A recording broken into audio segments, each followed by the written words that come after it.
야고보서 3장 1절부터 10절 말씀 마음을 집중하시고 함께 읽어보십니다. 내 형제들아, 너희는 선생된 우리가 더 큰 심판을 받을 줄을 알고 선생이 많이 되지 말라. 우리가 다 실수가 많으니 만일 말에 실수가 없는 자라면 곧 온전한 사람이라 능히 온 몸도 굴레 씌우리라. 우리가 말들의 입에 재갈 물리는 것은 우리에게 순종하게 하려고 그 온몸을 제어하는 것이라. 또 배를 보라. 그렇게 크고 광풍에 밀려가는 것들을 지극히 작은 키로서 사공의 뜻대로 운행하나니 이와 같이 혀도 작은 지체로 돼 큰 것을 자랑하도다. 보라, 얼마나 작은 불이 얼마나 많은 나무를 태우는가. 혀는 곧 불이요 불의의 세계라.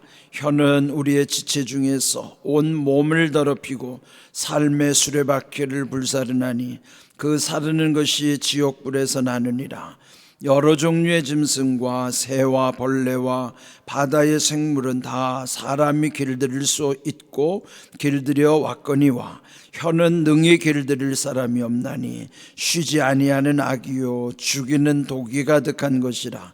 이것으로 우리가 주 아버지를 찬송하고 또 이것으로 하나님의 형상대로 지음을 받은 사람을 저주하나니 한 입에서 찬송과 저주가 나오는도다. 내 형제들아, 이것이 마땅하지 아니하니라. 아멘. 이 야고보서에서 보면은 온전함을 강조하는 말씀이 강조되고 있죠. 어제 말씀도 온전한 믿음에 이르려면은 행함이 있어야 된다. 그런데 오늘 2절 말씀에도 보면은 온전한 사람에 대해서 말씀하고 있어요. 2절 보시면은 우리가 다 실수가 많으니 만일 말에 실수가 없는 자라면 곧 온전한 사람이라 능히 온 몸도 굴레 씌우리라. 그러니까 온전한 사람을 강조하는 여기서 핵심은 말에 실수가 없을 때 온전하다는 거예요. 그런데 그 다음 말씀 보면은 말에 실수가 없을 수가 없다는 거죠.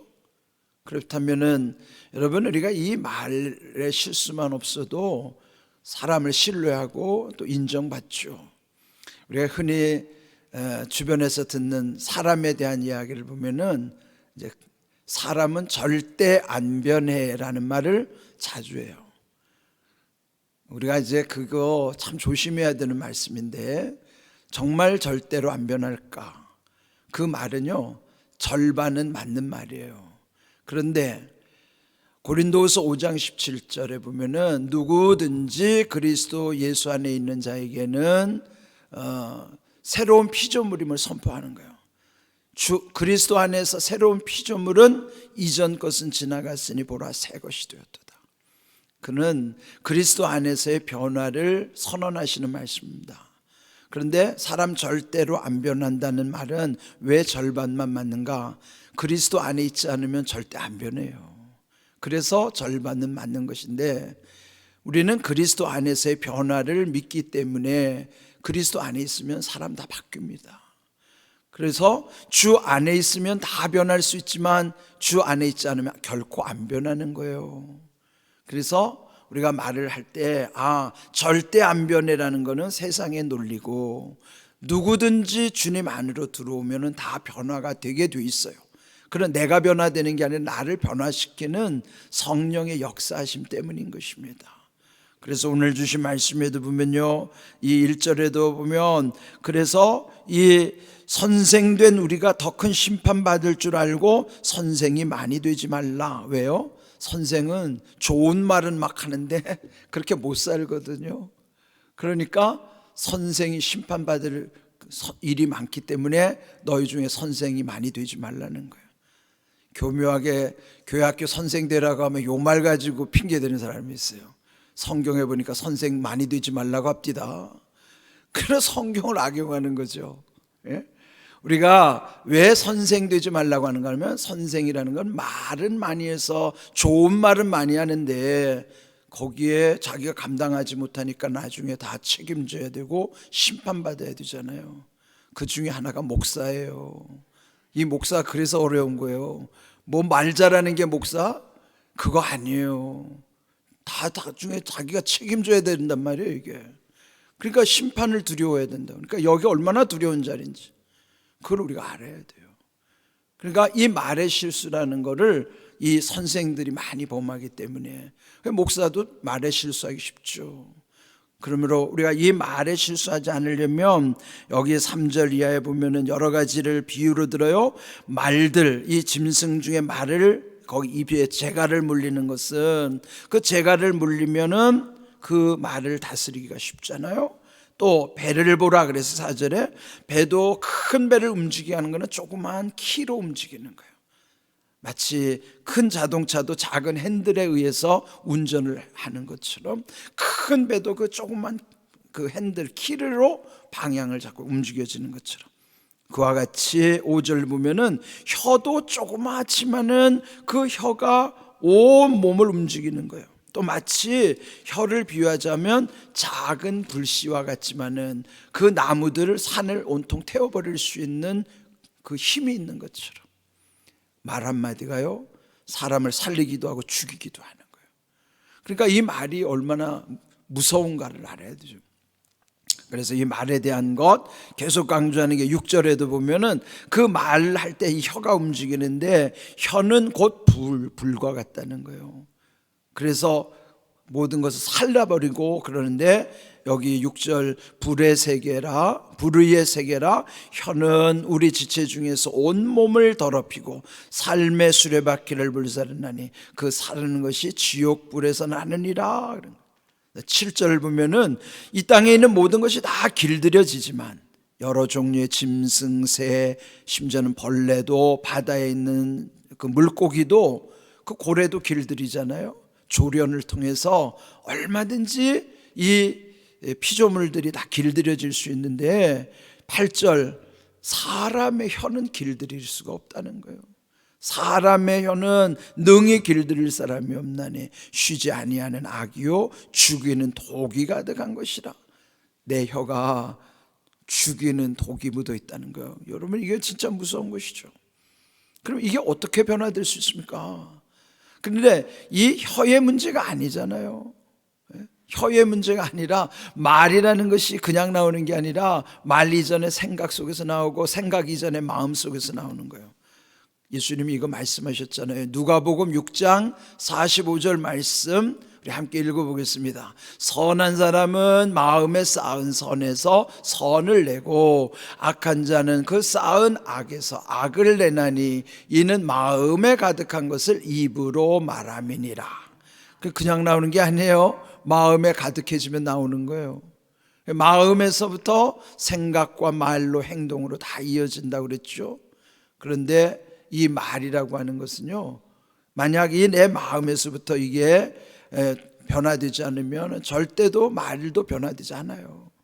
그러니까 마음에서 정화되지 않은 말이 나오면 그 자체가 독성이 강하다는 거예요. 그래서 사람을 죽일 수도 있는 것이죠. 또 말 한마디에 천냥빚을 갚는다고 할 정도로 말의 위력이 대단한 것입니다.